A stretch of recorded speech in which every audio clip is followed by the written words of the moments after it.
Olá, amigos, boa noite. Boa Boa noite. noite. Boa Boa noite. noite. Que bom estarmos juntos novamente. Que bom, Letícia, você está aí conosco. Você faz, Isso. né? Quando você não está, Letícia, a live fica muito assim silenciosa. Não sei por quê. Não é, gente? Ô, Não- gente, por favor, Mariana, faz um pouco de bagunça aí para me representar, entendeu? Por favor, façam bagunça quando eu não estiver. É isso. Gente, mas Deus abençoe. Olha, Laudice está chegando. Deus abençoe cada um de vocês, cada um de nós. Que a gente possa desfrutar aí um pouquinho mais da palavra de Deus, né, que sempre tem algo para nos ensinar. Sabe, eu digo para vocês que eu estudo esse livro há, sei lá, uns quase 40 anos. 50 anos. E cada vez que eu leio as mesmas passagens, que eu já li tantas e tantas vezes, Deus sempre tem algo novo para falar. Não é, não é assim, Omar? Sempre. A palavra de Deus ela é inesgotável, não é? Se renova aí todos os dias. Então é maravilhoso a gente ter sempre esse livro aí à nossa cabeceira, ou então tirar um tempo do dia para dedicarmos à leitura. Ele é especial, não é? Bom, Wanda, por gentileza, nos eleve a Deus em oração nesse momento, pedindo as bênçãos de Deus sobre o estudo que vamos fazer, sobre a meditação, tá bom? Bem,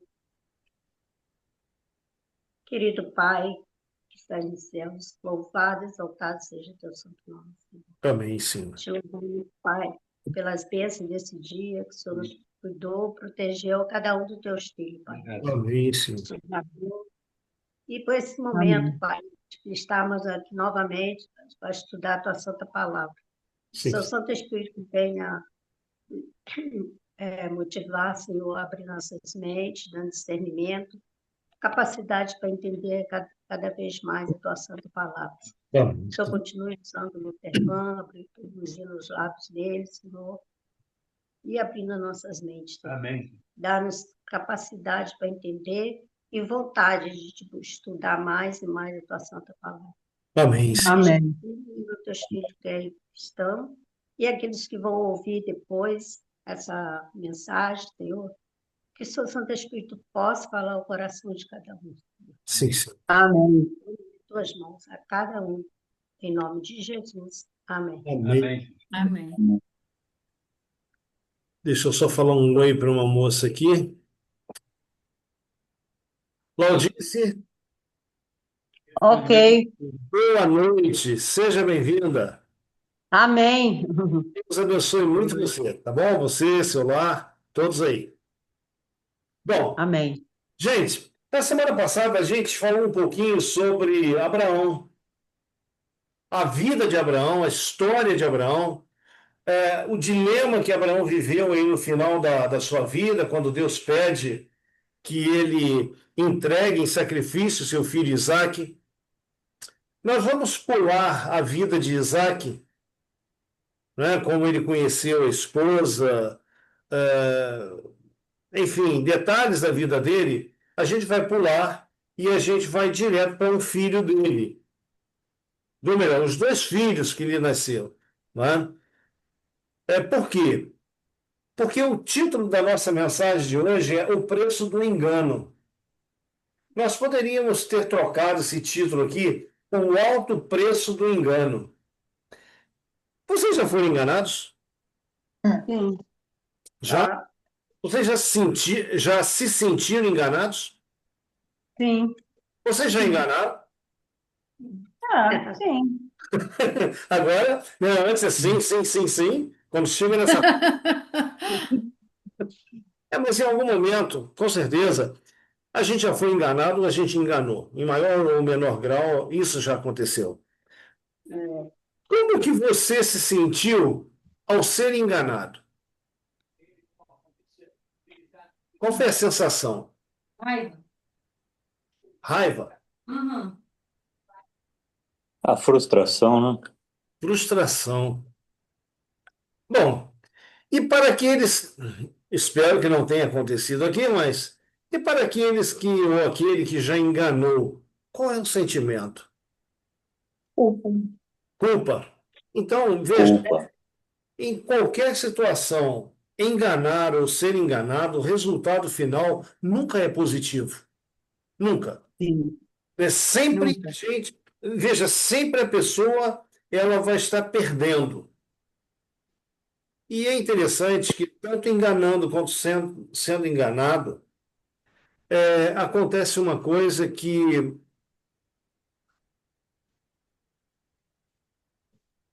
que atinge os dois lados. É a quebra da confiança, Uhum. não é? A quebra da confiança. Quando você é enganado por uma pessoa, você até convive com aquela pessoa, mas aquela confiança que havia antes já, Acabou. já não existe mais, né? Eu- a gente vamos trazer isso. Exemplo, por exemplo, dentro de um casamento, quando há um engano no casamento é adultério, mas quando há um Não. engano, pode haver ali um pedido de perdão, reconciliação e tudo mais, mas se não for um negócio muito bem tratado, muito bem cuidado,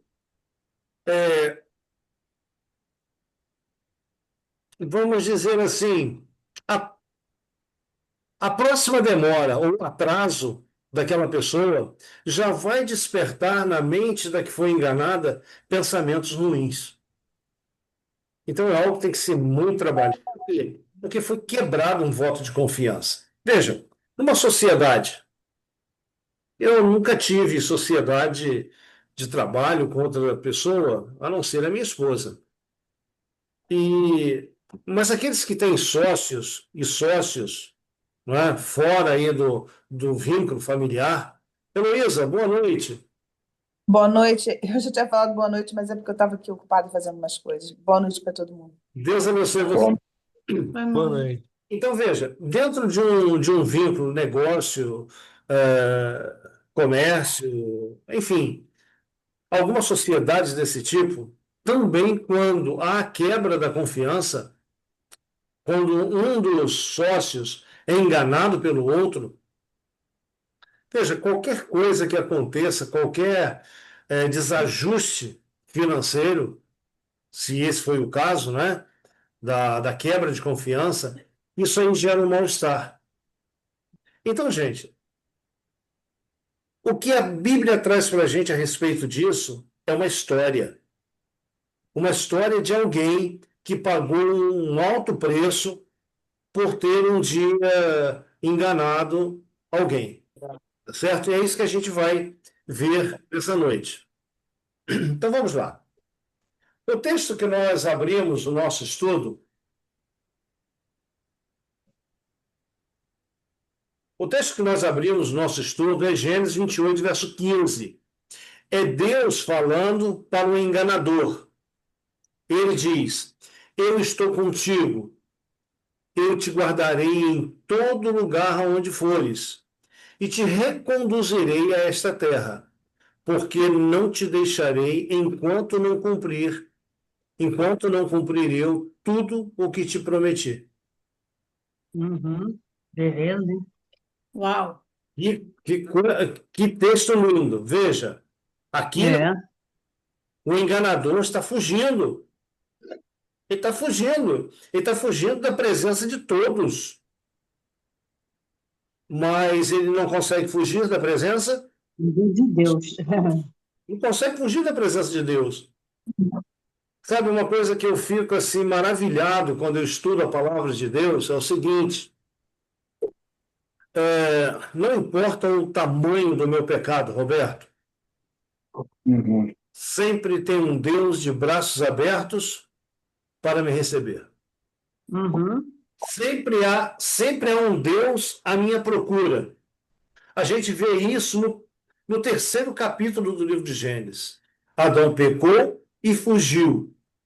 Se escondeu lá atrás do arbusto, como que pensando que pudesse se esconder de Deus, da presença de Deus. mas quando você vai em Gênesis 3, verso 9, o Espírito Santo me permite imaginar assim: do lado de lá do arbusto está Adão, do lado de cá está Deus. Adão se escondendo, Deus procurando. E as palavras de Deus: Adão, onde estás? Onde estás? Ok? Então, é maravilhoso você passar pelas páginas da Bíblia e você ver um Deus amante, um Deus que se preocupa, um Deus que vai aonde você estiver, não importa se é lá no fundo do poço, ele vai até lá para te erguer de lá e te dar esperança. Então, o nosso Deus, ele é fantástico, ele é maravilhoso. Amém. No estudo de hoje, no estudo da semana que vem, nós vamos falar do mesmo personagem. Só que o mesmo personagem em duas situações diferentes. Hoje, nós vemos esse personagem enganando e fugindo. Na semana que vem, a gente vai ver esse personagem se reconciliando com Deus e voltando. Ou seja, esse texto aqui, ele se cumprindo. Eu estou contigo, te guardarei em todo lugar onde fores. Te reconduzirei, ou seja, te trarei de volta a esta terra, porque não te deixarei enquanto não cumprir eu tudo o que te prometi. Sabe, esse verso aqui é para você. Esse verso é para mim. Amém. Um dia nós fugimos também da presença de Deus. E Deus está dizendo: olha, eu tenho um grande propósito para a tua vida, eu não te deixarei. Eu vou te trazer de volta. É interessante que o texto, Deus está dizendo, e te reconduzirei. Sabe, queridos, nós não temos condições por nós mesmos de voltar para Deus. A nossa natureza pecaminosa, ela nos conduz sempre para longe de Deus. A gente viu isso no Éden, Adão fugiu da presença de Deus. Tantos outros exemplos que nós temos na Bíblia de pessoas que fugiram da presença de Deus. Mas Deus diz: eu estou contigo. Que Deus maravilhoso. Roberto, Oi? isso me faz lembrar algo que você contou para a gente há um tempo atrás. Sim, não me recordo. Hein? Não recorda? Então vamos lá. Você disse que trabalhou num determinado lugar e uma pessoa Ah, lia a Bíblia, trechos da Bíblia ali contigo. Recordou? sim, Aí, recordei. quanto tempo se passou desde daquele encontro até nossos dias? Ah, mais de 20 anos. Olha só, mais de 20 anos. Sabe, Roberto? Deus disse para você, embora você não conhecesse o texto, eu estou contigo. Eu Sim, te guardarei em todo lugar onde fores. Veja, nesses 20 anos, Deus guardou você e olha onde você está. Sim. Está aqui de sim, novo, estudando a palavra de Deus. Hã? O que que Deus uhum, está fazendo com você, Roberto? Com cada um de nós? Deus está nos reconduzindo para o nosso lugar de origem. E o nosso lugar de origem é onde? É esse mundo? Não. Céu. não, É, é junto dele, não é? Então Deus tem um propósito na vida de cada um de nós. Veja, vamos falar aqui um pouquinho de Isaac. Rapidinho sobre Isaac. Olha, Isaac, filho de Abraão, se casou com quem? Rebeca. Uhum. Deus mandou um servo buscar uma esposa para seu filho Isaac. Ele não queria que Isaac se casasse com as moças ali da região onde ele morava, a região da Cananeia. Por quê? Porque ali era uma região de idolatria muito forte. Então, Abraão, ele disse para o seu servo: olha, vai lá na terra dos meus parentes e traga de lá uma esposa para o meu filho.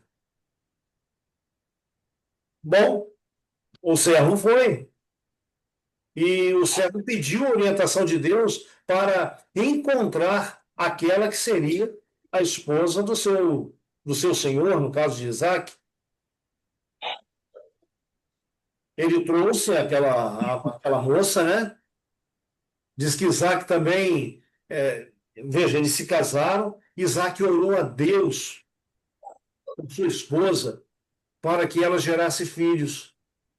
Razão, a semelhança de sua mãe Sara, Rebeca também era estéril. Sério. No caso de Isaac, veja, 20 anos se passaram. Ele se casou aí com seus 40 anos, 20 anos se passaram até que Rebeca engravidou. E quando engravidou, também engravidou de gêmeos. Só que um detalhe que perturbou a mente de Rebeca é que essas duas crianças, ela tinha a impressão que as crianças lutavam no ventre. Uhum. E um dia o que a Rebeca faz? Ela vai, temente a Deus, ela vai orar a Deus. Senhor, o que está acontecendo? Senhor, por que eu tenho a impressão que minhas crianças estão lutando entre si aqui no ventre? Olha o que o Senhor Deus respondeu para Rebeca. Duas nações, será? Exatamente. O capítulo 25, versículo 23, aqui de Gênesis, diz, olha, respondeu o Senhor, duas nações há no teu ventre, dois povos nascidos de ti se dividirão. Mas o final desse texto, ele é importante. Um povo será mais forte que o outro, e o mais velho servirá ao mais moço. Então, um povo será mais forte que o outro, Uhum. e o mais velho servirá ao mais moço. Então, qual seria um povo mais forte? Seria do filho de Deus?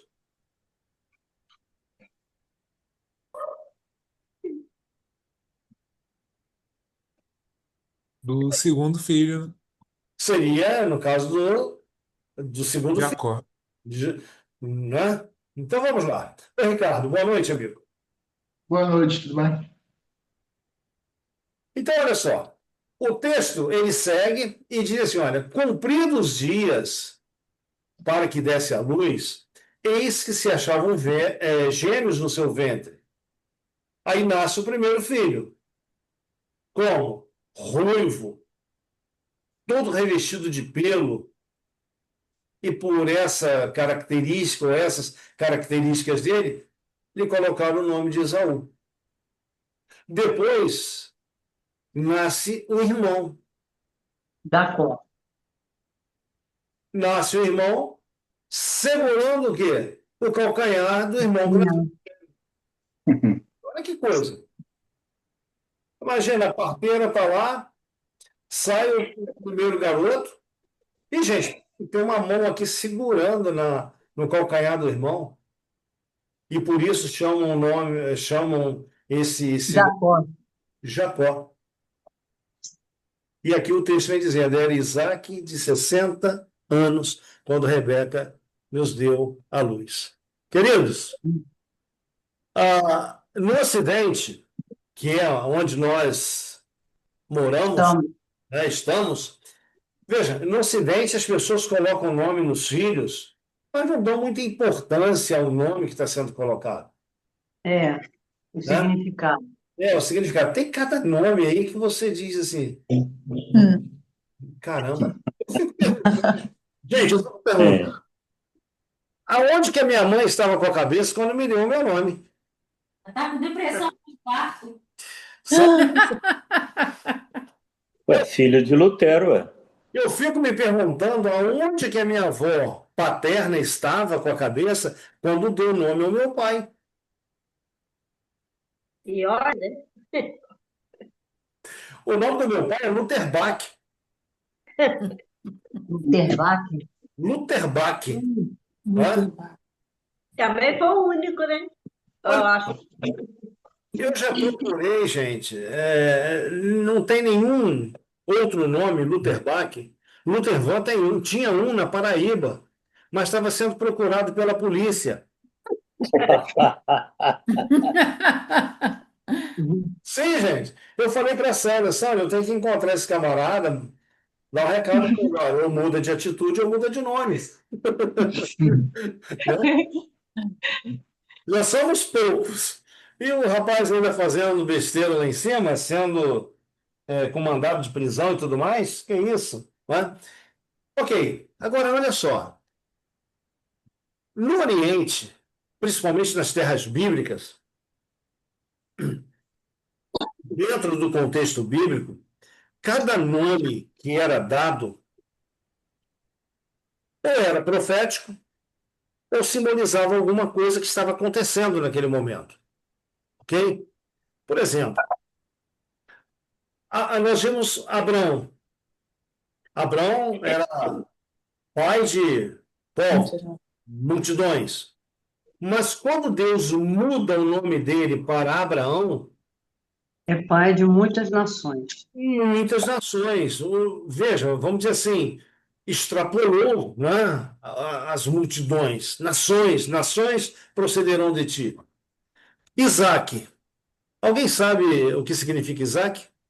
Sorriso. Riso, não é? Por quê? Porque Sara, quando foi dada a notícia de que ela teria um filho aos 89 anos, ela estava lá na cozinha da casa, da tenda, e ela riu. Ela achou graça. Isso é uma piada. Eu, com 89 anos, né? E, de repente, um daqueles personagens chama a atenção dela. Ela, não, eu não ri, não, eu não ri, não. Você riu. E quando nasce a criança, é dado o nome de Isaac, quer dizer riso. Né? Uhum. E assim os demais nomes. E aqui não é diferente. Esaú, o primeiro filho de Isaac, ele teve um nome de nascimento e depois ele recebeu um segundo nome. Então, olha só. O primeiro nome tem a ver com a sua aparência ao nascer. O texto vem dizendo: o primeiro, ruivo, todo revestido de pelos. Por isso, por essa característica, lhe chamaram Esaú. Então, Esaú quer dizer peludo. Mais tarde, Esaú recebeu um segundo nome, Edom. E Edom quer dizer, tem o mesmo significado de Adão, que quer dizer vermelho. E vocês vão entender já já por que Esaú recebe esse segundo nome, Edom. Tá? Mas, e Jacó? Às vezes eu vejo as pessoas, eu mesmo já fiz essa colocação. O que significa Jacó? 171, enganador, pilantra, Enganador. gente, suplantador. A gente vem falando aí um monte de coisa. Mas quando você vai para o significado do nome dele lá no original, o primeiro significado é agarrado ao calcanhar. Uhum. Ele nasceu. Não é? Agarrando ao calcanhar do irmão. Mas existe um significado espiritual. Jacóvio, que é o nome dele em hebraico, ou Jacob, que é o mesmo significado, Deus o proteja. Tá?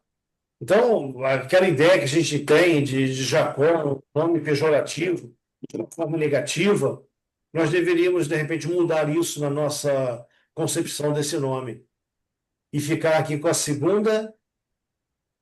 segundo significado do nome dele. Por quê? Quando você vê a história de Jacó, você estuda a história de Jacó, toda a sua vida, você vai ver que ele foi uma pessoa a quem Deus protegeu. Não importa, ele errou, ele pecou. Sim, mas Deus protegeu. Deus, conforme nós vimos, conforme nós vimos nesse texto aqui, olha, porque não te deixarei enquanto não cumprir eu tudo o que te prometi. Então Deus tinha um propósito para Jacó. Era um pecador? Era, igual você, igual a mim. Qualquer um. Você vai ver também que Jacó ele tinha uma coisa diferente do seu irmão. E essa coisa diferente é que ele apreciava apreciava as coisas espirituais, né? Então, aí nós temos, né, Esaú e Jacó. E o capítulo 25, verso 27, você pode deixar sua Bíblia aberta aí, que a gente vai seguir esses capítulos, né? Diz que os meninos cresceram. O cabeludinho e o não cabeludinho cresceram. O primeiro, Esaú, se tornou o quê? Um perito caçador. E um homem do campo, um homem que gostava de aventuras.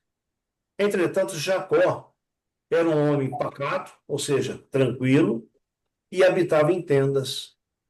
E você vai observar também um detalhe em Jacó, que Jacó ele era pastor de ovelhas e agricultor. Ok? Então vejamos. Mas lá não abre de manhã, não. Lá só abre a partir de meio-dia. Gente, em lares com muitos filhos, vocês já viram isso aqui acontecer? Favoritismo? Sim. Não. Eu Tem acho que não é nem favorito, é afinidades. afinidade? Sim, Eu também. acho que tem filhos que o jeito deles acaba aproximando mais e dá uma sensação de favoritismo, mas não é, o que é receptivo, né? Uhum. E com isso o outro fica com ciúme, o que não é, né? Mas, sabe, Letícia, é muito difícil, é muito difícil um pai ou uma mãe que goste mais de um filho não demonstrar isso. Às vezes um carinho, palavras, pequenos presentes, afagos, não é? Ela está demonstrando que ela tem essa maior afinidade por esse filho. Deveria acontecer? Não, não deveria. Mas como administrar isso? Vocês conhecem o Rian. O Rian tá trabalhando comigo aí já há mais de 2 anos. Quando eu toquei nesse assunto aqui com ele, eu falei assim: Rian, diz para mim aí, da trinca de filhos lá, quem teu pai gosta mais? Ah, o teu pai ele gosta de todo mundo igual. E tua mãe? Ah, pior ainda, minha mãe ama todos os filhos, né, na mesma medida. Falei, legal, legal, né? Mas olha o que o texto sagrado nos traz. Isaac amava a Esaú, porque se saboreava de sua caça. Rebeca, porém, amava Jacó. Você consegue ver favoritismo nisso aqui? Totalmente. 100%. 100% favoritismo, né? O pai gosta mais de um filho que do outro. Heloísa, você pode ler essa parte em azul para nós, por favor? Esaú cresceu amando a satisfação própria e centralizando todo o seu interesse no presente. Não tolerando restrições, deleitava-se na liberdade selvagem da caça e cedo escolher a vida de caçador. Contudo, era o favorito do pai. O pastor silencioso e amante da paz era atraído pela ousadia e vigor desse filho mais velho que destemidamente percorria montanhas e desertos, voltando para casa com caça para seu pai e com narrativas sensacionais de sua vida aventurosa. Olha só. Esaú sempre tinha uma história para contar para o pai. E o texto vem dizendo, ó, voltando para casa com caça para seu pai e com narrativas sensacionais, aventuras, né? E o pai ele se deliciava com isso. É interessante que quando você olha a vida de Isaac foi uma vida tranquila. Tranquila. Não foi uma vida de aventuras, como seu filho teve. Mas isso chamava a atenção dele. Isso aí o envolvia, não é? Ele se deleitava com todas as histórias que o filho contava. Ok. O outro texto, Letícia, pode ser? Pode. Jacó, ponderado, diligente e cuidadoso. pensando sempre mais no futuro do que no presente. Contentava-se com permanecer em casa, ocupado no cuidado dos rebanhos e no cultivo do solo. Sua paciente perseverança, economia e previsão eram apreciados pela sua mãe. Suas afeições eram profundas e fortes, e suas atenções gentis e incansáveis contribuíam muito mais para a felicidade dele do que fazia a amabilidade turbulenta e ocasional de Esaú. Para Rebeca, Jacó era o filho mais querido. Olha só que contraste entre os dois. Esaú, como nós falamos, saía, né, pelos campos, enfim, era a sua vida de aventuras e tudo mais.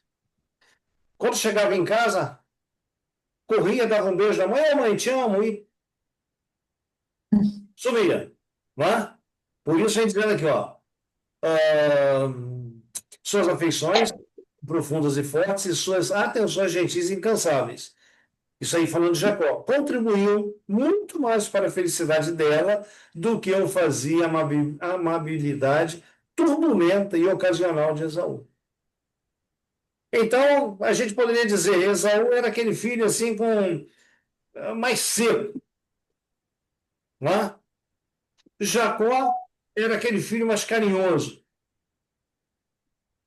E isso aí chamou a atenção da sua mãe. Bom,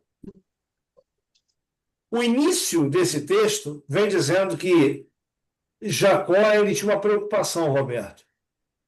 Enquanto Esaú se preocupava unicamente com o presente, viver o momento, Jacó tinha um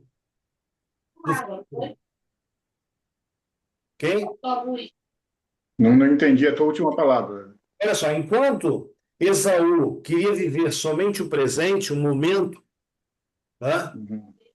Jacó ele tinha uma visão do futuro, do que Deus tinha preparado, do que Deus havia prometido. Mas espera aí, havia prometido? Ele conhecia, ele sabia a respeito do futuro? Bom, a gente vai ver isso já. Primogenitura. Quem já ouviu esse termo? Eu já. Já É o ouviu? primeiro, Quando nós lemos primogenitura. essa palavra, esse vocábulo, ele é muito presente nas Escrituras. Sim. Primogenitura, ela tem a ver também com filhos, não é? Só que a primogenitura é sempre o primeiro filho. Então, dentro da cultura hebraica, que é a cultura bíblica, o primeiro filho, ele tinha algumas responsabilidades, direitos e também privilégios em relação a quê? Aos demais irmãos. Então, sobre o primeiro filho, ou esse primeiro filho, ele era tratado de uma forma que um dia ele ia receber dentro do clã ou dentro da família uma responsabilidade espiritual. Então, o primeiro filho era o que substituía o pai. Veja, quando o pai morresse, envelhecesse, esse filho iria substituir, iria responder pela família. Então, sobre esse filho primogênito, recaía a responsabilidade de continuar um legado espiritual. Veja, como sacerdote, juiz, mantenedor da sua família. Antes de morrer, o que o pai fazia? O pai chamava os filhos, chamava o filho primogênito, ou seja, o filho mais velho, colocava as mãos sobre a cabeça desse filho e o abençoava. Transferia para esse filho a liderança da família. Então, todos os irmãos, todos os demais membros da família, todos os empregados ali da casa, escravos, iriam agora responder às ordens desse novo líder. Ah, um detalhe. Esse filho mais velho, quando a herança era dividida entre os irmãos, ele recebia em dobro, Uhum. ok? Ele, Uhum. quer dizer, tinha dois filhos. A herança era dividida por três, o filho mais novo recebia uma parte e o filho mais velho recebia duas partes. Eles sempre recebiam o quê? Em dobro em relação aos demais irmãos. Bem, Eu não tinha. no caso de Isaac, estava envolvido algo maior. Que algo maior? Veja, lá atrás, Deus havia feito uma promessa para Abraão. E essa promessa feita a Abraão consistia em quê? Alguém se lembra? Aí eu fui olhar de novo. Me ajudem. Ele ia ter filhos incontáveis, não é? Mais do que grãos de areia, que a descendência dele ia ser incontável. Sim, mas havia algo a mais que Deus havia prometido a Abraão. Lembra, não? Vamos lá? Capítulo 12 de Gênesis, 17 também. capítulo 12, verso quanto, vamos lá?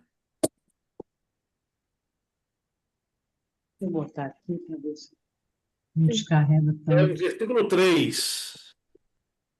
O versículo 3, nós lemos. Quem pode ler para nós?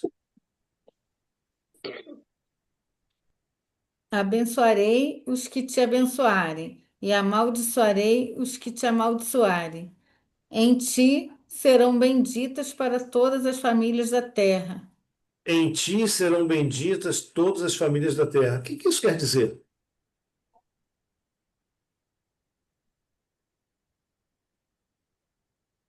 Fala sobre a Jesus, né? Quer dizer, na qual todas as famílias seriam benditas, né? Então, através da linhagem de Abraão viria Jesus, né? Seria isso? Seria isso, Marcos? Ou é isso? Uhum. É isso. Acho que também. É isso, né? O que a gente pode acrescentar aí, Omar? Essa bênção se estenderia por todas, até mesmo alcançar na plenitude ou do tempo a Jesus Cristo, né? Sim, Sem sim. dúvida alguma. Quando você vê a literatura do Antigo Testamento, essa promessa aqui, ela não começou aqui. Ela começou lá em Gênesis 3,15. Sim. Gênesis 3,15, lá vem dizendo, vamos dizer ali, no diálogo curto de Deus com Satanás, com a serpente, lá vem falando de um descendente que nasceria da mulher. Sim. Esse descendente, quando Caim nasceu, Adão e Eva acreditaram que Caim fosse esse descendente que iria libertar o quê? O mundo e libertá-los dos seus pecados. Mas não aconteceu. Passaram-se os anos e nós chegamos agora a mais ou menos aí 2.500 anos depois da criação. E quando Deus chama Abraão, Deus diz para Abraão assim, ó, em ti serão benditas todas as famílias da terra. E foi, vamos dizer assim, foi revelado para Abraão o porquê dessas palavras. Da descendência de Abraão, um dia nasceria aquele que seria o libertador, o salvador do mundo. Então, essa promessa, ela foi feita também para Isaac. Também feita para Isaac. Se nós formos em Gênesis 24, versículo 24, versículo 35, se não me falha a memória. 24, verso 35.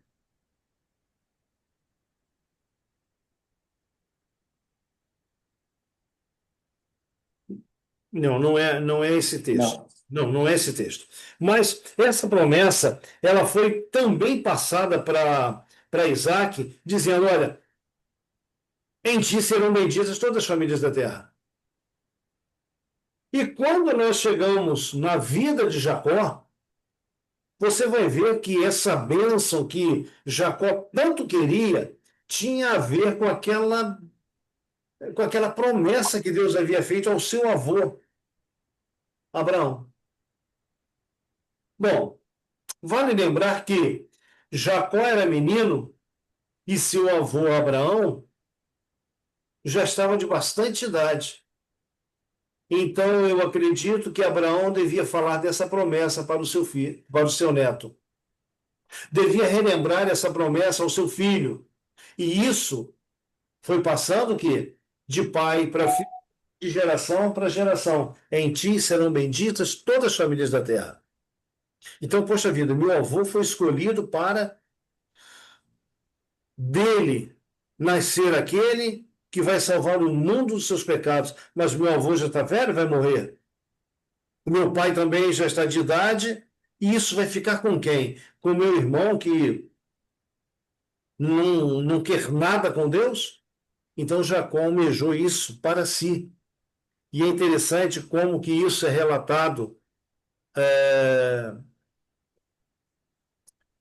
é relatado, como que alguns escritores relatam isso. Vamos lá, quem pode ler esse texto para nós? Ou Tevão, rapidinho, acho que o que tu queria estar no 26, verso 4 em diante, Então, sobre Isaac. por favor. Multiplicarei a tua descendência como as estrelas do céu, e darei à tua descendência todas as terras, e por meio dela serão benditas todas as famílias da terra, porquanto Abraão obedeceu a minha voz e guardou meu mandamento, os meus preceitos, os meus estatutos e minhas leis. Ó, Assim habitou em Gerar, né? isso, Acho que seria esse. isso, é esse texto, Marcos. Muito obrigado. Então, veja, a mesma promessa feita a Abraão, agora ela está o quê? Nas mãos de Isaac. Agora, esse texto aqui, Daria, né? falando de Esaú, tem algumas informações interessantes aqui para nós. Quem pode ler para nós esse texto? Isaac Isaac, fez. Ok, pode pode ir. ir, Mar- pode ir, Mar. E fez saber a seus filhos esses privilégios e condições. E Opa, claramente, peraí, Marcos, peraí. Quem é que sabia desses privilégios e condições? Ambos Isaac, os filhos. e fez Ambos os os filhos filhos. saber. Então, entenda uma coisa. Esaú, embora fosse esse aventureiro e Jacó fosse homem pacato, lá, pastor de ovelhas, ambos tiveram a mesma educação espiritual. Ok? Marcos, por favor. E claramente declarou que Esaú, como o mais velho, era o que tinha direito à primogenitura. Esaú, porém, não tinha amor, a devoção nem inclinação para uma vida religiosa.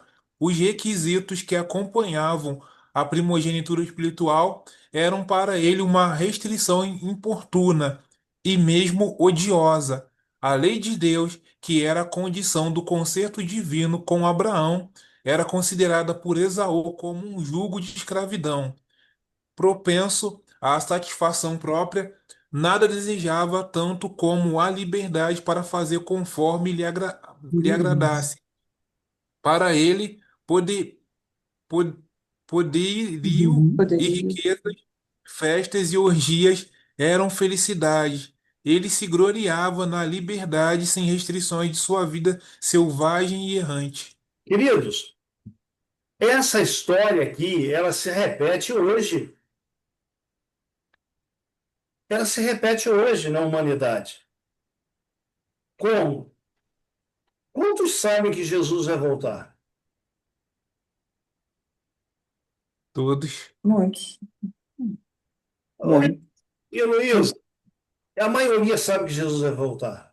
Você está na rua, acontecem esses desastres, sejam eles naturais ou como a guerra que está acontecendo aí no mundo, as pessoas dizem assim, esse mundo está chegando ao final. Ué, mas está chegando ao final como? E se você procura saber um pouco mais sobre isso, as pessoas elas dizem, Jesus está voltando, Uhum. Deus vai fazer juízo, né? Sempre tem essa ideia de juízo no final das conversações. Então, Sim. o mundo sabe que Jesus vai voltar? sabe? Sabe? Existem condições para estar preparado para a volta de Jesus? Sim. Sim. Sim, mas sabe, como Esaú, para ele, poderio, riquezas, festas, orgias eram felicidade. Tem muita gente que hoje conhece tudo isso e vai deixando, vai protelando o tempo, vai deixando para amanhã, para amanhã, para amanhã. Sabe, uma coisa que a gente comenta, já comentou várias vezes aqui nos nossos estudos, o amanhã não nos pertence. É. O amanhã não nos pertence. Eu comentei aqui há um tempo atrás sobre um jovem que chega para um rabino. Imagina só, Ricardo, um rabino é um líder religioso dentro de uma sinagoga ou de um templo judaico. O jovem chega para o rabino e diz para ele assim: Rabino, como eu devo entregar minha vida a Deus? Aí o rabino olha bem nos olhos do jovem e diz assim: um dia antes da sua morte. Nossa. Pensa bem, um dia antes da sua morte. Aí o jovem chega para o rabino e diz assim: Rabino, mas eu não sei quando eu vou morrer. Então entrega hoje. Tá bom. Travou. Travou, picotou. Opa, travou? Opa, Travou. Travou. peraí. Então, A gente não ouviu o que o. Rabino falou. tudo bem. Isso. Melhorou o som agora? Sim. Sim. Então, veja, Rabino, quando que eu devo entregar minha vida a Deus? Aí o Rabino diz: um dia antes da sua morte. Mas, Rabino, eu não sei Nossa. que dia eu vou morrer. Eu não sei que dia eu vou morrer. Então entrega hoje. Hã? Sabe, Sim. gente, nós não podemos deixar decisões preciosas que precisam ser tomadas para amanhã. Nós não temos o amanhã. A Jeremias, no livro de Lamentações de Jeremias, ele diz que as misericórdias de Deus se renovam cada manhã. Para quem? Para nós. Para quem Para acorda? quem busca, Para quem Para busca quem Deus. para acordou, quem busca essas misericórdias. Não, para quem acorda vivo. para quem É, acorda. Porque se o É. camarada morrer, as misericórdias de Deus ficaram lá no momento que ele morreu. Se ele morreu em dia com Deus, amém. Mas se ele morreu em falta com Deus, pesado fosse na balança e achado em falta. Uhum. Então, a decisão que temos que tomar é hoje. Lembre-se, agora, o amanhã não te pertence. O apóstolo Paulo, escrevendo aos Hebreus, ele diz assim: hoje. Quando é hoje? Hoje. Agora. Quando é hoje de Paulo, em Hebreus? Hoje, se ouvir sua voz, não endureçais os vossos corações. O hoje não é um período, não, hoje, para alguns, à meia-noite, no pôr do sol. Não, não, o hoje é agora, é nesse instante. O hoje de 24 horas, ele também não me pertence. Então, a decisão que você, que nós temos que tomar a Deus, renovar nossos votos, tem que ser a cada instante, agora. agora, a cada instante.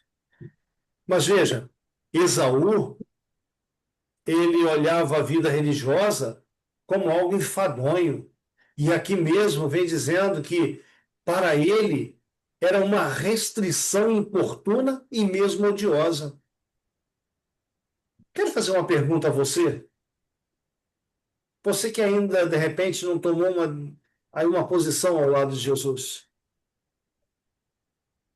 Para você, o que é estar ao lado de Jesus? É viver uma escravidão ou uma liberdade? Verdade. Mas, verdade, eu vou por meia lista, mas nem tudo me convém. Gente, muitas pessoas dizem assim: ah, mas se eu me tornar um religioso, observador das Escrituras, eu não vou poder isso, eu não vou poder aquilo. Você pode tudo. Você só não pode ir para o céu com tudo que você quer.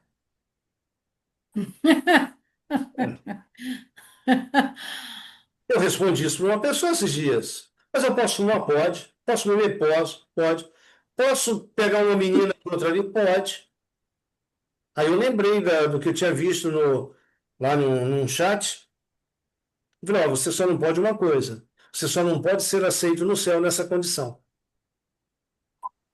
Ok? Sabe, gente, viver ao lado de Jesus, tomar uma decisão por Jesus, é a maior liberdade que nós temos. Você se livra de muitas doenças. Você se livra das noites mal dormidas, da ressaca no dia seguinte. Você tem uma mente esclarecida, você tem uma mente pura, um caráter transformado. Você é refinado por Deus. Esaú não queria nada disso. Mas, e Jacó?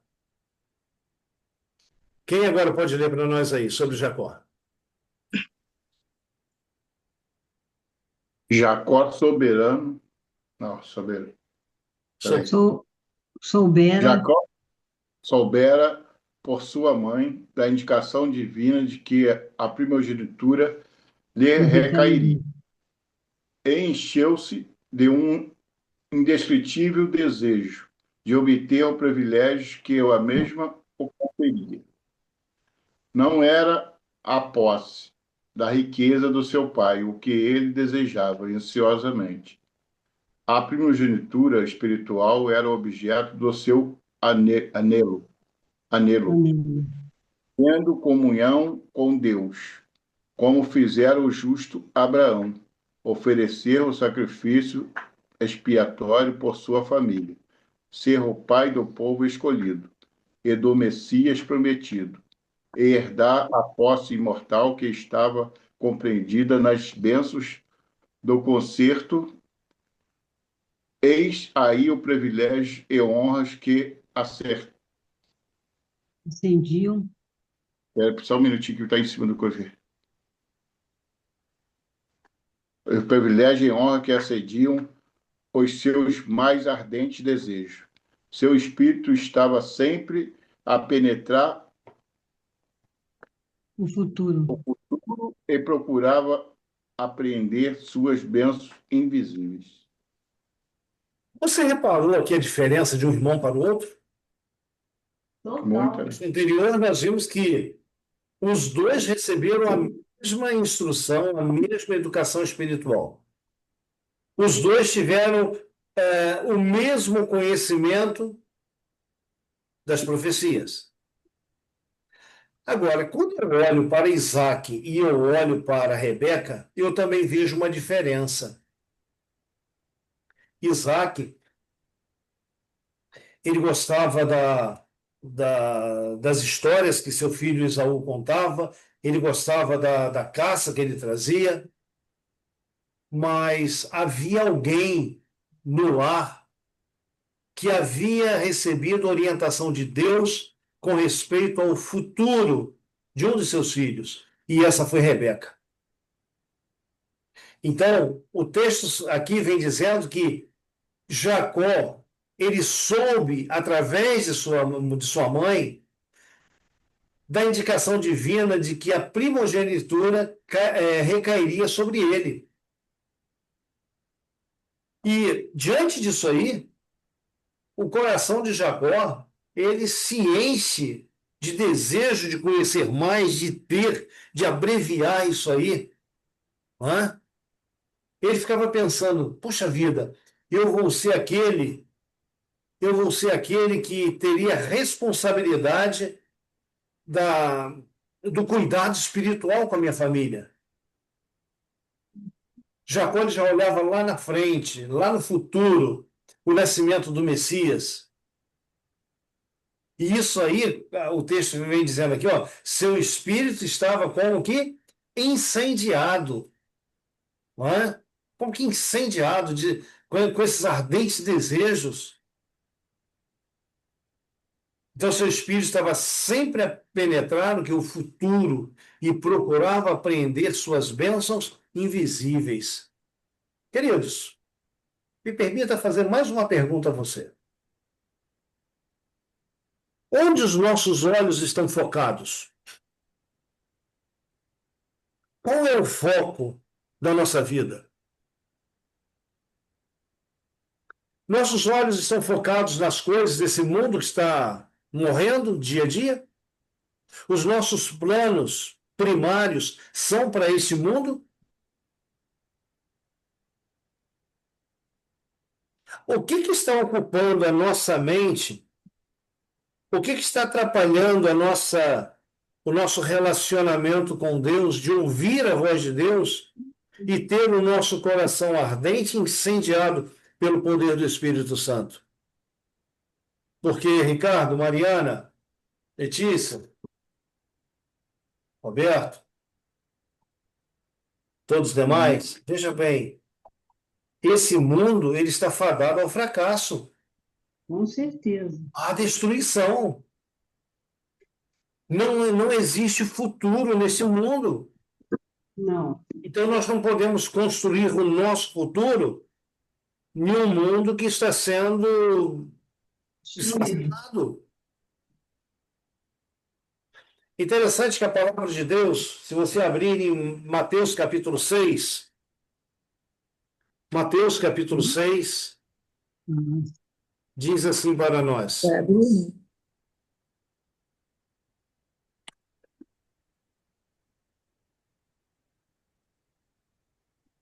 Mateus capítulo 6.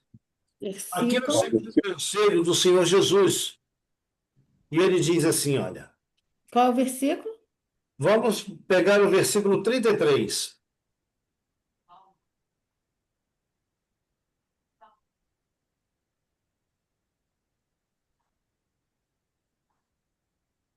O que é que nós lemos? Buscai, pois, em primeiro lugar o O seu reino de Deus reino e sua Seu reino. justiça.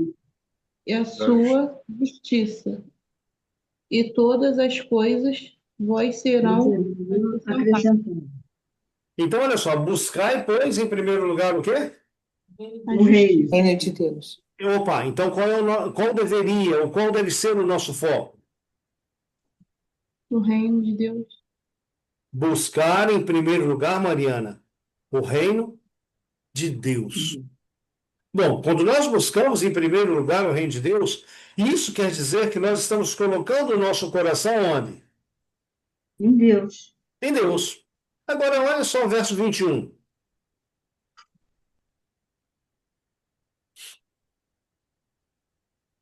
O que nós lemos no verso 21? Porque Porque onde aonde- está o teu tesouro, aí estará também o teu coração. Olha só, porque onde está o teu tesouro, aí estará também o teu coração. Esse texto que o Roberto leu, aqui vem dizendo que Jacó não estava preocupado com heranças desse mundo. Ele não estava preocupado com a riqueza do pai. Ok? Olha só. Não era a posse da riqueza do seu pai e o que ele desejava ansiosamente. A primogenitura espiritual era objeto de seu anelo, do seu desejo. Queridos, desejar o céu, Mariana, Ricardo, Claudice, desejar o céu é um desafio. Sim. Sabe por que que é um desafio? Porque desejar o céu é desejar algo que você ainda não consegue ver. Sim. É fé. Exato, não é? Mas as coisas desse mundo, elas são palpáveis, elas são visíveis. E olha, eu vou dizer uma coisa para você. Satanás, ele é muito cuidadoso, é muito meticuloso em colocar coisas que nos atraiam a atenção. Ok? Ele tem todo esse cuidado. Então, muitas coisas nesse mundo têm desviado a nossa atenção daquilo que é eterno. Por isso que Jesus diz: buscai, pois, em primeiro lugar, o quê? O reino O de reino Deus de Deus. e a sua justiça. Justiça. Estas coisas. Não são todas as coisas. Às vezes as pessoas dizem assim: buscar em primeiro lugar o reino de Deus e todas as demais coisas serão acrescentadas. Não é isso que o texto sagrado diz. O contexto ali está falando de alimentos, está falando de vestes, coisas que são necessárias, e às vezes nós tornamos isso mais do que necessário, a ponto de ser supérfluo. Então, buscar em primeiro lugar o que é no reino de Deus, e estas coisas serão acrescentadas. Interessante que no livro de Isaías tem uma promessa que diz que uma grande crise vem ao mundo, e Deus diz através de Isaías: o seu pão e a sua água serão certos. Em outro texto, o salmista Davi diz: fui moço, sou velho, nunca vi desamparado, Viu junto e com a a sua descendência de Garupão. mendigar o pão. Ok? Então, queridos, Jacó, o foco dele estava no futuro. O foco dele estava no seu Salvador. E eu digo para você, não deveria ser diferente conosco. Bom, mas até aqui nós vimos características de Esaú e de Jacó. Bom, nós falamos de engano.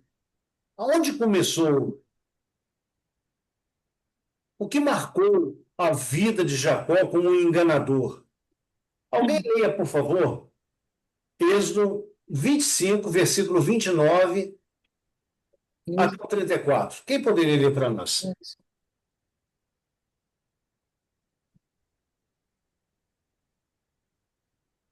Eu leio. Tinha Jacó Não? feito cozinhado quando, esmorecido, veio do campo Esaú e lhe disse: Peço-te que me deixes comer um pouco desse cozinhado vermelho, pois estou esmorecido. Daí chamar-se Edom. Disse Jacó: Vende-me primeiro teu direito de primogenitura. E ele respondeu: Estou a ponto de morrer. De que me aproveitará o direito de primogenitura? Então disse Jacó: Jura-me primeiro. Ele jurou e vendeu seu direito de primogenitura a Jacó. Deu, pois, Jacó a Esaú o pão e o cozinhado de lentilhas. Ele comeu e bebeu, levantou-se e saiu. Assim desprezou Esaú o seu direito de primogenitura. Nós vimos há pouco que a primogenitura ela colocava sobre o primogênito, sobre o primeiro filho, direitos, responsabilidades, deveres, ok? Privilégios. Então, o primeiro filho, poderíamos dizer que primeiro ele foi escolhido por Deus para ser o primeiro filho. Então, ser o primeiro filho era um motivo de honra diante da responsabilidade, do privilégio que ele tinha de zelar ali pelo bem-estar da sua família na ausência do pai. Mas esse texto ele traz para nós algumas informações curiosas. Onde Jacó estava cozinhando? Não sei. No campo? Junto lá das ovelhas? Não sei. Em casa? Não sei. O texto também diz, quando ele estava lá cozinhando, né, feito lá o seu guisado, né, seu cozinhado vermelho, né, o seu prato lá de lentilhas, chega Esaú. Veio do campo e, poxa, me dá um pouco aí do teu cozinhado aí vermelho. Olha, Jacó, ele era um negociante. Você vai ver a vida de Jacó. Na semana que vem a gente vai comentar um pouco mais sobre Jacó. Você vai ver que Jacó era um negociante, né, Omar? Sim. Gente, ele negociava com Deus. Eu vou mostrar um texto para vocês, ele negociando com Deus. Então, Jacó pensa, puxa vida, essa é a oportunidade que eu tenho de ter a primogenitura. Deus está demorando muito. Deus está demorando muito. Deus me prometeu uma coisa, mas está demorando muito. Eu não sei que idade tinha Jacó aqui, mas próximo aí dos 40 anos. Então ele chega para o irmão e diz assim: "Olha, tudo bem, eu te dou a comida, mas vamos fazer um acordo aqui, vamos fazer um negócio. Eu mato a tua fome com o meu guisado vermelho, e você me vende a tua primogenitura pelo preço desse alimento. Hum, Pergunta de novo para você pensar. Quanto vale a tua salvação? não tem preço. Quanto você pagaria por ela?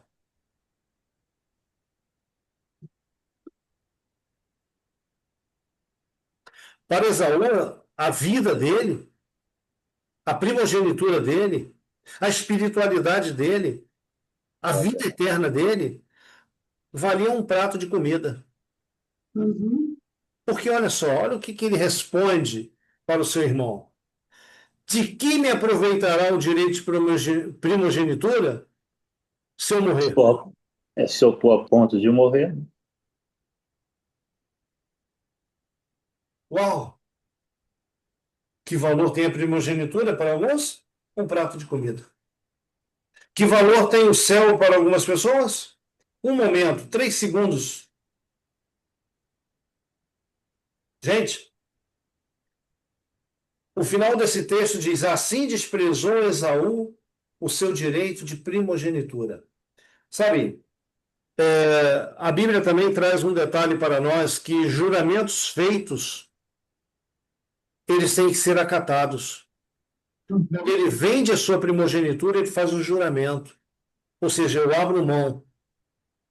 E não tinha papel, não tinha cartório, não tinha ali um oficial de justiça para registrar o fato.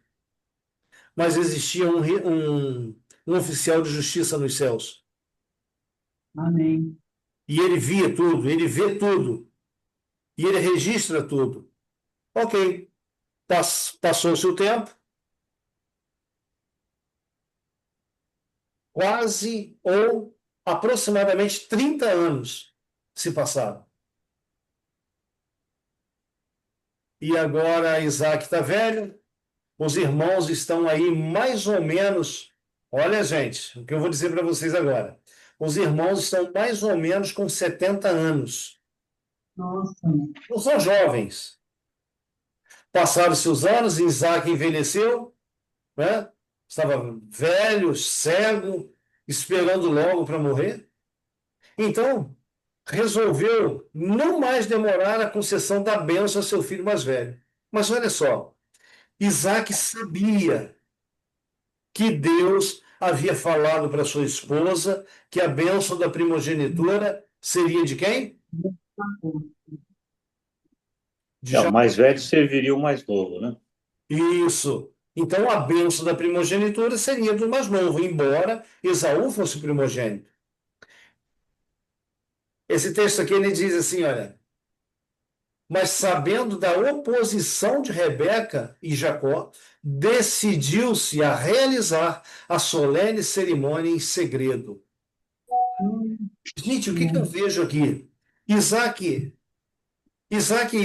ele sabia, Rebeca havia falado para ele do que Deus lhe revelara, mas ele foi contra essa decisão de Deus também. Então, os problemas seguintes que nós vamos ver parcela de culpa de pelo menos 3 pessoas.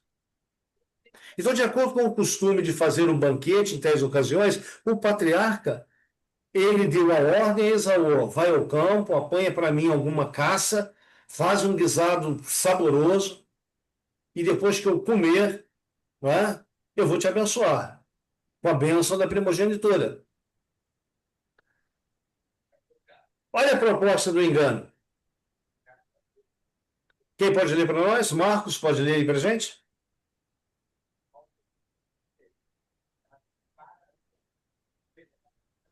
Espera aí, deixa eu ler.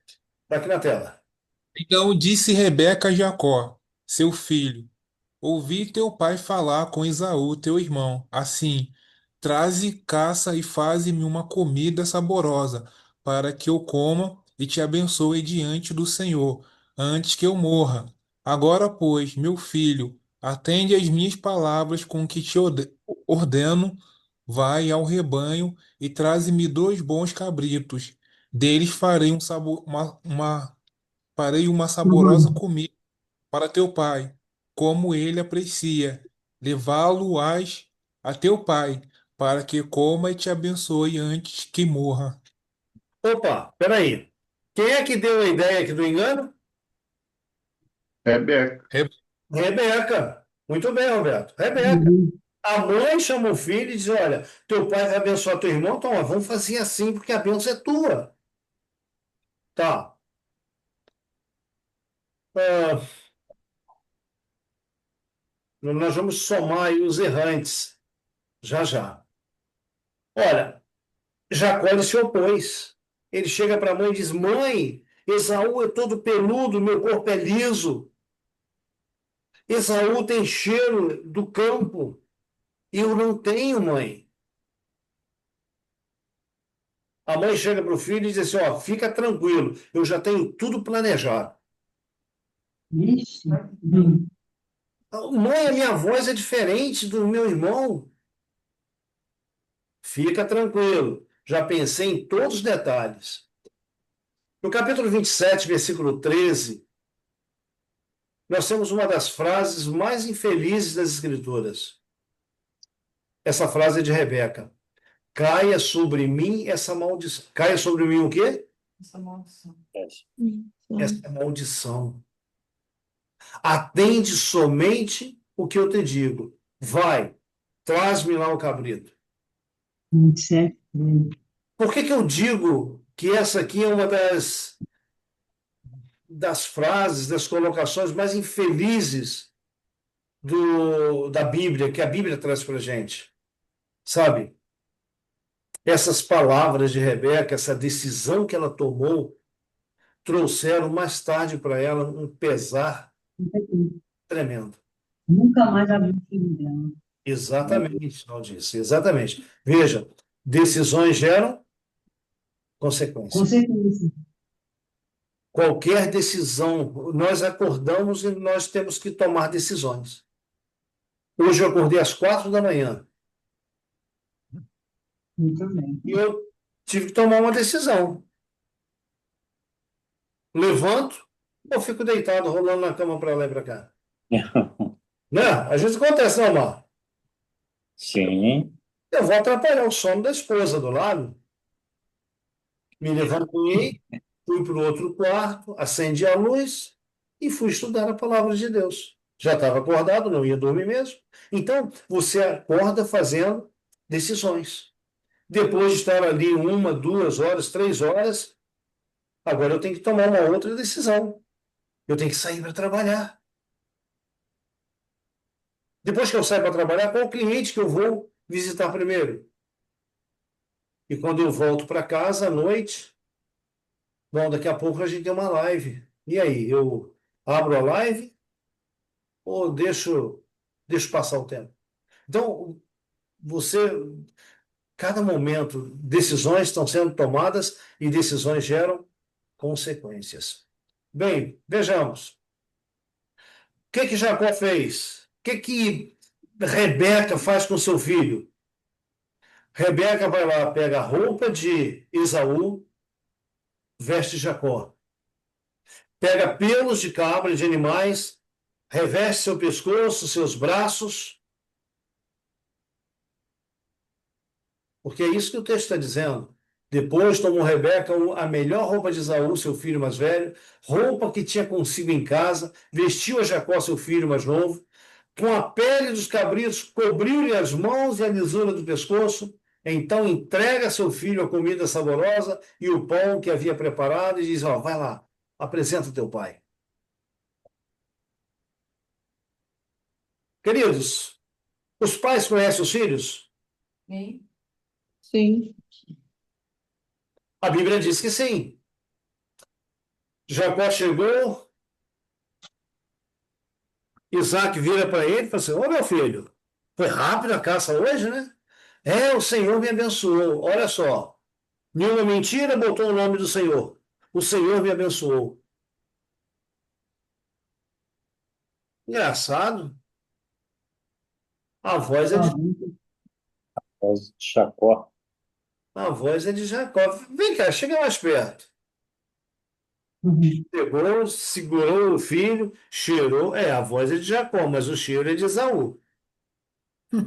Passou a mão no pescoço, é peludo igual Esaú. Nos braços, é peludo igual Esaú. Ele pega, come, termina de comer, chama seu filho e o abençoa, como se fosse Esaú. Exato.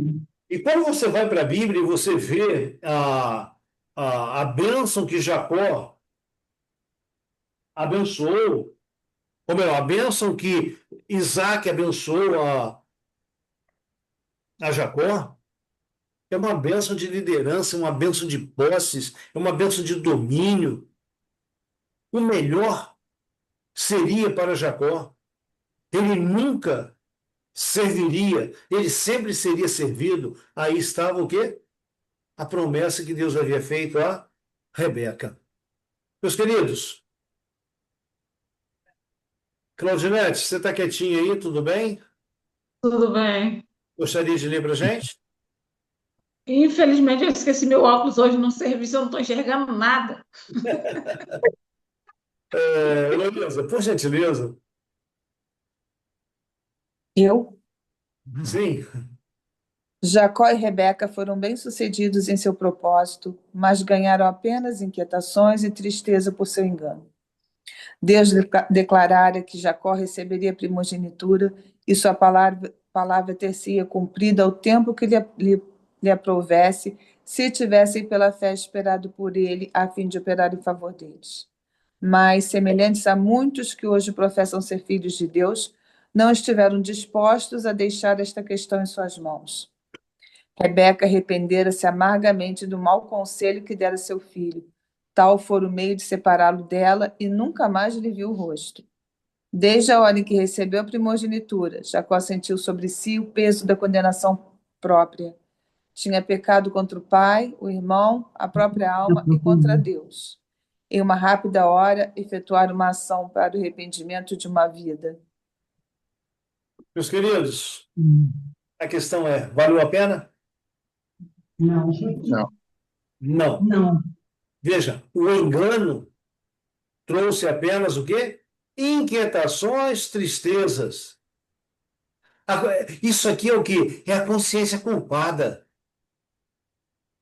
Então, desde a hora em que recebeu a primogenitura, Jacó sentiu sobre si o quê? O peso da condenação própria. Não era Deus que estava condenando. Ele mesmo, diante de tudo que ele conhecia, ele mesmo havia condenado, estava condenando a sua atitude, o seu ato, a sua ação. Contra quem? O pai, o irmão, contra si próprio, contra Deus. Queridos, Então, Intervalo, ui, vamos lá. ele não conhece, por ele conhecer a palavra de Deus, ele poderia ter recuado. Poderia. Poderia. Se você ver aqui atrás, Roberto, o texto que nós vimos, capítulo 27. Se você for ler o capítulo 27, você vai ver que ele luta com a sua mãe para não fazer, até que a sua mãe lança essa infeliz colocação: caia sobre mim essa maldição. Ela sabia que era errado, sabia. O pai sabia que era errado passar por cima da ordem de Deus, uma vez que Jacó foi escolhido para ser o primogênito. Ele sabia. Então, Isaac contribuiu para esse erro, Rebeca contribuiu para esse engano, para esse erro, e Jacó contribuiu.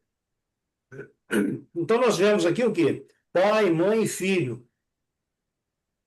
Essa tríade aqui se enganaram e deixaram se enganar. O texto que Heloísa leu, lá diz assim, olha. Opa, mais na frente um pouquinho. Opa, para frente. O texto que a Heloísa leu diz aqui, olha. Deus declarara que Jacó receberia a primogenitura, a sua palavra ter-se-ia cumprido ao tempo que lhe aprovesse, se tivessem pela fé esperado por ele, a fim de operar em favor deles. Queridos, quantas vezes o ser humano mete os pés pelas mãos, não sabe esperar? Quantas vezes nós não sabemos esperar? Quantas vezes nós não sabemos esperar por um casamento ordenado por Deus e escolhemos o primeiro ou a primeira que aparece? Aí depois são o quê? Lágrimas, somente lágrimas. Ou desperdiçamos, né? Ou desperdiçamos tempo, né, Letícia? Ou desperdiçamos o que ele deu, né? Também, né? Então, veja bem, diante de tudo isso, como deveria ser a nossa atitude? Coloque teus joelhos no chão. Vá à presença de Deus. Peça a orientação de Deus. Aguarde, espere. Eu acho que o maior problema do ser humano é esperar. Ninguém gosta de esperar. Nós somos meio que imediatistas. Pedimos uma coisa a Deus e queremos o quê? Na hora. Na hora. E não é assim que funciona. Veja, a reflexão é o que nós falamos há pouco. Então, decisões geram consequências para as quais muitas vezes não estamos preparados. Então, compensa confiar na direção de Deus. Mas quais foram as consequências para Jacó? Não é? Veja, eu consegui, assim, se vocês lembrarem de outra aí, nos ajude, de outros nos ajude. Olha só, depois que ele enganou seu pai e seu irmão soube, seu irmão jurou que iria matá-lo. Está lá em Gênesis 27, 41. Ele teve que fugir de casa por causa desse juramento do irmão. Está em Gênesis 28, 5. Foi enganado no dia do casamento ao receber outra mulher no lugar da mulher amada. Já pensou que loucura isso aqui? Olha só, foi enganado no dia de casamento ao receber outra mulher no lugar da mulher amada. Olha, foi enganado pelo seu sogro 10 vezes. Por Labão. Diná, filha de Jacó, foi violentada. Rúben, o seu primogênito, se deitou com uma de suas companheiras, uma de suas mulheres. Ele já perde a mulher amada, que era Raquel, prematuramente. Seus irmãos, seus filhos vendem José. E por último, aqui, Simeão e Levi, seus filhos, assassinam todos os homens de uma cidade. Agora pense, tudo isso aqui é resultado de quê? De uma palavrinha chamada? Engano. A vida de Jacó foi amarga por causa de uma decisão errada. Gente, E ele foi explorado, né, pelo tio, né? Foi explorado tá aqui 14 anos, né? 10 20 vezes. anos. 10 vezes o sogro mudou o salário dele. Então, gente, a vida de Jacó, ela foi amarga. Foi de sofrimento, de tristeza. Eu acho que a única felicidade de Jacó, por assim dizer, foi quando ele morreu. Por quê? Ele morreu o quê? Novamente com os olhos voltados para aquele que era o seu Salvador. Ok? Bom, encerrando, caminhando para o encerramento aqui, quando Jacó fugia de casa, aquela primeira noite fora de casa, fora do aconchego do seu lar, ele, exausto da caminhada, o que ele faz? Ele pega uma pedra e faz essa pedra o seu travesseiro e dorme. Cansado, ele dorme. E enquanto dormia, ele teve um sonho. E o sonho que Jacó teve era de uma escada. Uma escada que pegava da terra ao céu. E nessa escada, Jacó ele vê anjos subindo e descendo. Anjos subindo e descendo. E no sonho, o Senhor repetia a ele o que, se você ver lá no capítulo 28 de Gênesis, versos 10 e 17, que o Senhor estava junto dele e o Senhor repetia para ele, para Jacó, as mesmas promessas feitas a Abraão.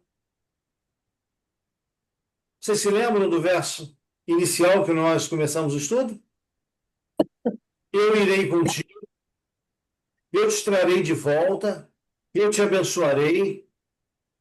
Não é? Então, foi aqui, exatamente nesse momento, que Deus faz a promessa a Jacó, dizendo: olha, eu não te deixarei.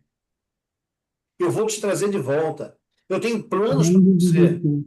Né? Então, no sonho, o Senhor repetia essas promessas feitas a Abraão e acrescentou dizendo que estaria com ele na ida e na volta, pois aquela seria dele, aquela terra seria dele e de sua descendência.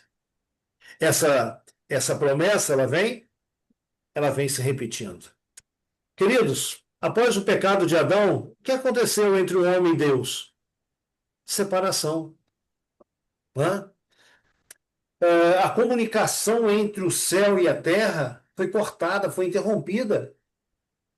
Então, lá no Éden, Deus e os santos anjos, eles visitavam o jardim constantemente, diariamente, para visitar o casal, dar instruções ao casal. E quando o pecado surge, o casal não podia mais ficar no Éden, e a presença de Deus não pôde ser mais apreciada como era no Éden, de uma forma direta. Bom, o que tem a ver a escada com tudo isso? A escada que Jacó viu representa a cruz de Cristo, que liga o céu à terra e a terra ao céu. 2 Coríntios, capítulo 5, o apóstolo Paulo ele diz assim, olha, isto é, Deus estava em Cristo reconciliando consigo o mundo, não nos imputando seus pecados, e pôs em nós a palavra da reconciliação. Eu fui numa outra versão, que é a Bíblia Viva, esse mesmo texto diz assim, olha, pois Deus estava em Cristo recuperando o mundo para si, não levando mais em conta os pecados dos homens contra eles, e sim apagando-os. Esta é a mensagem maravilhosa que ele nos deu para transmitir aos outros. Queridos, você crê que o seu pecado já foi perdoado? Quantos, Amém. quantos creem que seus pecados já foram perdoados? Amém. Amém. Eu creio. Veja, você é melhor do que aquele que está vivendo no erro, no pecado? Não. Não. Então, esta graça que você recebeu, ela deve ser comunicada a outros. Deve ser levada em forma de esperança.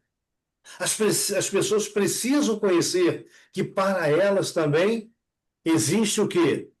Existe esperança, existe salvação. Isso é a escada de Jacó. É Cristo fazendo a ligação novamente entre o céu e a terra. E para encerrarmos, a semelhança de Jacó, a gente vai ver outro personagem que pagou um alto preço pelo engano. Esse foi o rei Davi. Ele conheceu uma mulher, ele engravidou essa mulher era casada, ele mandou chamar o marido dessa mulher, a intenção dele era que ele se deitasse, o marido se deitasse com a mulher e o filho seria dele, mas não aconteceu. Ele era mais fiel do que o próprio rei. Então ele manda pelas mãos do marido uma carta para o general, para o marechal lá do exército, botar aquele homem na frente de batalha para que morresse. Meu Deus. Um ano depois, o Senhor confrontou Davi com seu pecado. Um profeta amigo chamado Natã visita o rei e conta para ele uma história de uma pessoa rica e uma pessoa pobre. A pessoa rica toma a ovelha da pessoa pobre, do seu vizinho, para servir um banquete. E Davi agora se levanta do trono e diz: esse homem tem que pagar 4 vezes mais. E Isso é verdade. o profeta diz para Davi o quê? Esse homem é você. É você. Agora veja, pelo pecado cometido por Davi, ele se sentenciou a pagar 4 vezes mais. 4 de seus filhos morreram, 3 deles de forma cruel, brutal, e o bebê que a mulher deu à luz. Meus queridos, o que nós aprendemos de tudo isso, do pecado de Davi, do pecado de Jacó? Não importa como foi teu passado, não importa por quais caminhos você andou, não importa as decisões erradas, Deus estabeleceu um meio para que teu relacionamento com o céu seja restaurado. Sabe como chama, sabe como chama esse meio? Jesus Cristo. Cristo Jesus. Ele é o meio estabelecido por Deus. Por isso que o texto de Paulo diz: Deus estava em Cristo reconciliando consigo o mundo. Então, através da cruz, somos ligados novamente ao trono de Deus e nossos pecados apagados. Você é aceito como filho, você é adotado na família de Deus. E eu faço uma pergunta para você, a última pergunta dessa noite. Você aceita ser reconciliado com Deus? Amém. Eu quero ser reconciliado com Deus. Isso não é um tempo. Isso também é um desafio diário, ok? Todos os dias devemos ir a Deus para sermos reconciliados com Ele, porque o perdão só Ele pode dar. Bom, o nosso estudo ele para aqui, com reticências. Na semana que vem, nós vamos continuar essa história. É o regresso, é o Deus da segunda chance. Amém. Você esteja aqui, que você não perca. Você vai ver como que Deus trabalha maravilhosamente em nossas vidas. Amém? Amém. Amém. Amém. Vamos agradecer a Deus por esses momentos que aqui passamos? Maravilhoso Deus, bondoso Pai. Quão gratos te somos, querido Pai, pelo teu cuidado, tua bondade e tua misericórdia conosco. Senhor, podemos ver nesta noite o engano de Jacó. Quanta tristeza, quanto sofrimento, quantas lágrimas por causa de um momento. Um momento em que aquele patriarca não soube esperar pelo Senhor. Que nós possamos colocar nossas vidas nesta noite em tuas mãos. Amém, Que nós Senhor. possamos permitir o Senhor fazer em nós aquilo que nós mesmos, por nós, não podemos fazer. Querido Deus, colocamos em tuas mãos as nossas vidas e te pedimos em nome de Jesus que o Senhor nos reconcilie contigo, que o Senhor nos perdoe os pecados e que esta dádiva do perdão, que esta dádiva da salvação, nós possamos levar a outros que, como nós, estão carecendo do perdão de Cristo, estão carecendo da presença de Cristo, da salvação que somente Ele pode dar. Abençoa cada um dos teus filhos nesta hora e dá-nos a tua paz. Em nome de Cristo Jesus, nosso Senhor. Amém. Amém. Amém.